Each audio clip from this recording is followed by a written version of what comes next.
And like I was saying, like I love how, the team ups in this story mode for Marvel vs. Capcom Infinite makes sense. Like Ghost Rider and Morgan team up.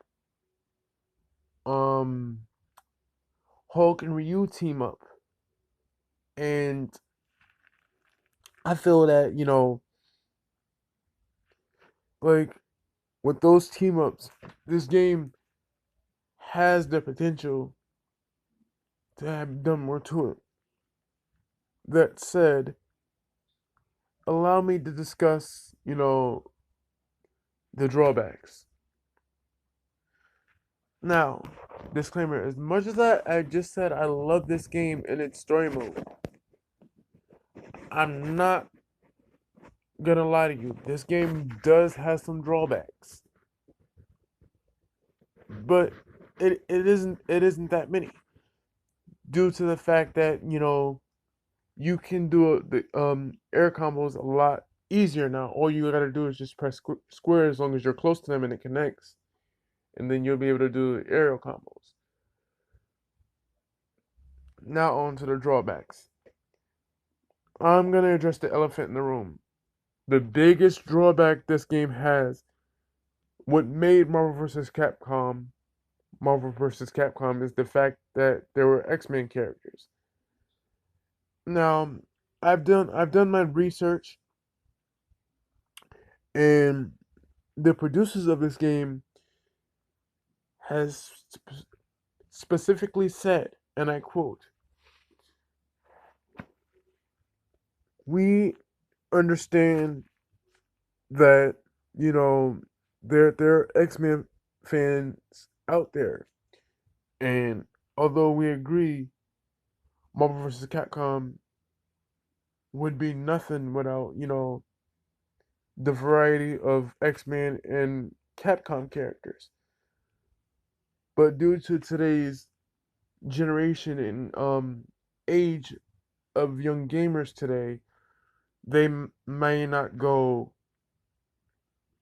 for that and know who the X-Men characters are."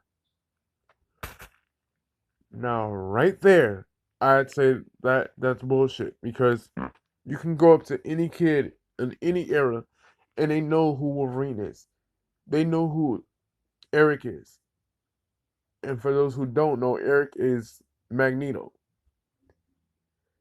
People who know who X-23 is. That's Laura's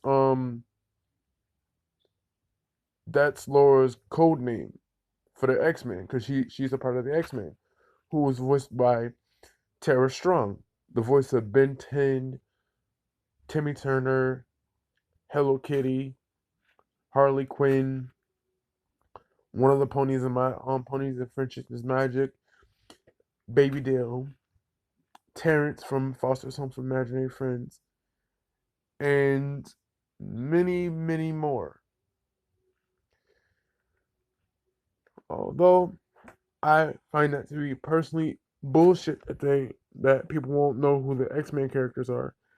That that's not entirely true. I mean, because like you basically taking out the essential core, what made Marvel vs. Capcom. And I understand you want to introduce new characters and some classic characters to the new generation, because they do have two classic characters in there.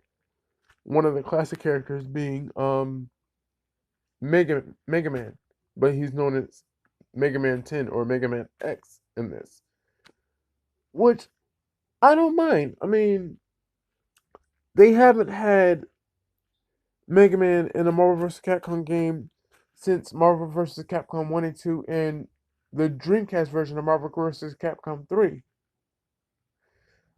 But there's a drawback in that too. Like the fact that,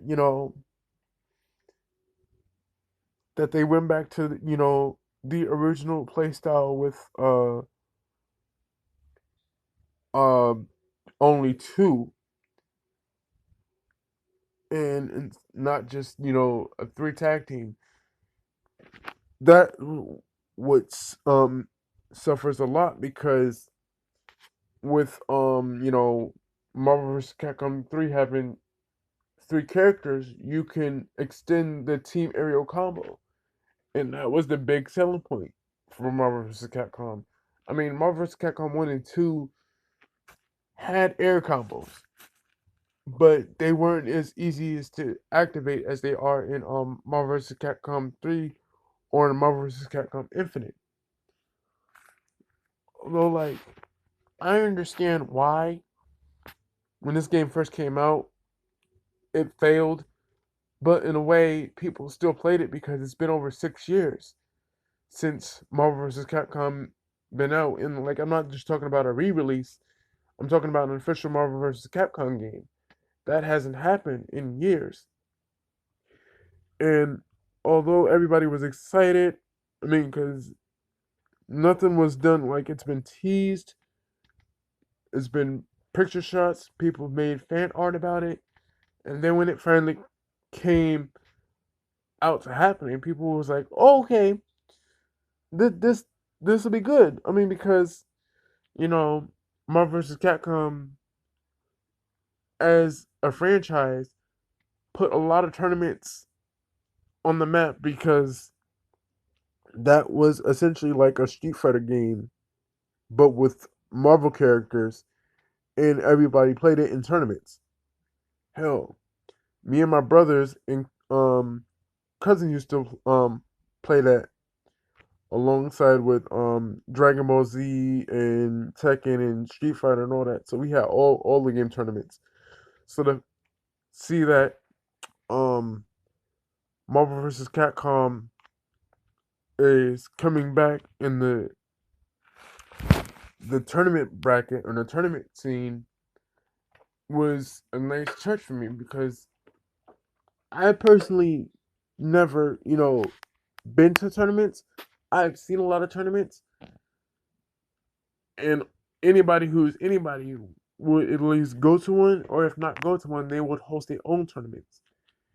And my family used to host tournaments. The ones that used to play games, like I said, me, my brother, and my cousins all used to grow up playing tournaments. So to see this kind of has a special place in my heart. But then when we saw gameplay footage and we saw the roster suffered a lot. And I'm going to address another elephant in the room. Why the hell did it take them this long to fix Chun Li's face? I mean, like, what the hell? And people saying, oh, Laura Bailey's still voicing her. Like, why are you complaining? No, not in this game. She is the definitive voice, but Laura Bailey is not voicing Chun Li this time. I can't really say who that is right now. I have to look it up later. But it's not done by Laura Bailey. And not to say like the person that they got did a shitty job because she didn't. I actually love the voice they got for to play Chun Li for Marvel vs. Capcom Infinite. Although Laura Bailey brings out the sexiness and the badass and the innocence and the determination in her, and how she has grown as a character.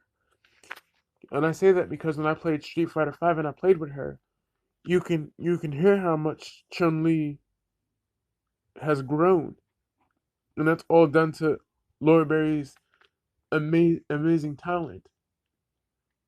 And I hate to say that she retired as the voice of Trunks because she didn't officially retire from voice acting. She moved, and she can't do the voice of Trunks anymore because she had to move out and she wanted to do